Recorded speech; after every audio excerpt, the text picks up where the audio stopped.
डिसेंबर महात्मा ज्योतिराव फुले यांची पुण्यतिथी व 6 डिसेंबर डॉक्टर बाबासाहेब आंबेडकर यांचा महापरिनिर्वाण दिन या निमित्ताने ही बालसभा आयोजित केली आहे। या बालसभेचे नियोजन इयत्ता 6वीच्या वर्गाकडे आहे। माझा वर्ग मित्र कुणाल याने या बालसभेचे अध्यक्षस्थान करावे अशी मी त्यांना विनंती करते। शाळेच्या मुख्याध्यापिका सर्व शिक्षक व आजच्या कार्यक्रमाचे अध्यक्ष यांनी पंचास्थानापन्न व्हावे अशी मी त्यांना विनंती करते। तसेच मुख्याध्यापिका व अध्यक्षस्थानी महात्मा फुले व डॉक्टर बाबासाहेब आंबेडकर यांच्या प्रतिमेस पुष्पहार अर्पण करावा अशी मी त्यांना विनंती करते।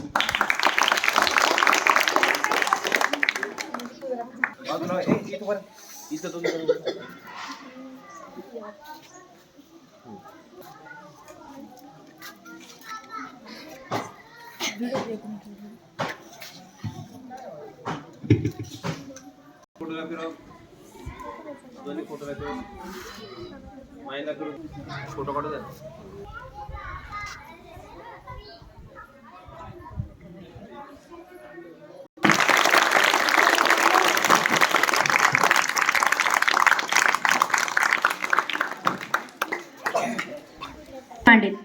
यापुढील कार्यक्रमाचे सूत्रसंचालन मी करणार आहे। आता आपण या दोन थोर व्यक्तींचे त्यांचे कार्य त्यांच्या जीवनातील काय प्रसंग या बाबतीत ऐकूया।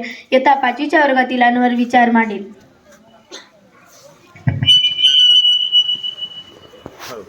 सन्माननीय व्यासपीठ आणि माझ्या मित्रांनो, आज मी तुम्हाला महात्मा फुले यांच्या कार्याबद्दल बोलणार आहे। मुलींसाठी शाळा सुरू करताना महात्मा फुले यांना अतोनात कष्ट सहन करावे लागले, पण तरीही आपल्या विचारापासून डगमगले नाही। त्यांच्या या प्रयत्नामुळे आज स्त्रिया शिक्षिका म्हणून आपल्या कुटुंबाबरोबर देशाच्या विकासाला हातभार लावत आहे। अशा या महात्माला मी अभिवादन करून मी माझे 2 शब्द थांबवतो। जय हिंद, जय भारत। धन्यवाद अनवर। यानंतर इयत्ता 6वीतील ग्रुप निलोफर आपले विचार मांडेल।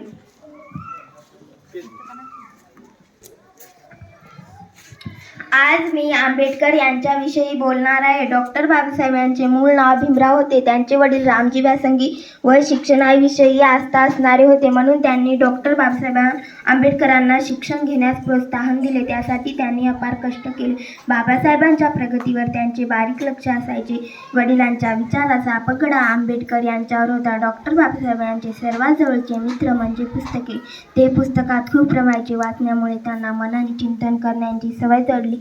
कुशांग्र बुद्धिमत्ता, उत्तुंग ज्ञान व अखंड वाचण्यामुळे ते आपल्या भारतीय राज्यघटनेचे शिल्पकार झाले। या थोर कर्तृत्वांना घटनेच्या शिल्पकारांना मी अभिवादन करून थांबतो। जय हिंद। धन्यवाद निलोफर। यानंतर इयत्ता 7वीतील गुरुप्रीत आपले विचार मांडण्यास पुढे बोलवत आहे।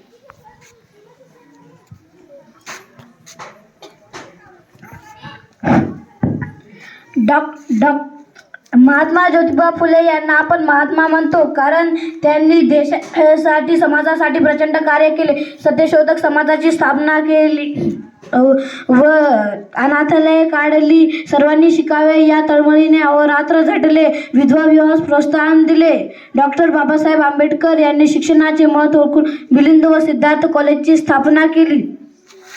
डॉक्टर बाबासाहेब आंबेडकर यांनी आपल्याला अनमोल संदेश दिला। पुस्तकांसारखा दुसरा मित्र नाही व ते डॉक्टर बाबासाहेब आंबेडकर हे आपल्या भारतीय राज्यघटनेचे शिल्पकार आहेत। हे 2 व्यक्ती आपल्यासाठी दीपस्तंभ आहेत। यांना मनपूर्वक अभिवादन करून मी माझे 2 शब्द संपवतो। जय हिंद। धन्यवाद गुरुप्रीत। मी आता आजच्या कार्यक्रमाचे अध्यक्षांना विनंती करते की त्यांनी आपले विचार मांडावे।